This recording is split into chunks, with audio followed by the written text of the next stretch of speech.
السلام عليكم ورحمة الله تعالى وبركاته dhamaantiin waa idin salaamay meel walba aad joogteen kusoo dhawaada bartayda youtube kan ku leeyahay nuux xige mar labaad mar saddexaad in soo dhaweynaya inta subscribe gareyso waa mahadsantiin inta subscribe gareyna fadlan ii subscribe gareeya maanta waxaan doonayaa inaan idinla wadaago muuqaal ku saabsan magaalooyinka Soomaaliya ka mid ah oo la yiraahdo Buur Hakaba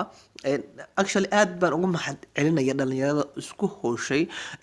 quruxda bilan ee soo muujiyay magaaladaas quruxdeeda aad bay u qurux badan tahay markii inay ila daawatiin aan jeclaystay ila daawada ilaa iyo dhamaadka waad ka bogan doontaan jeclahay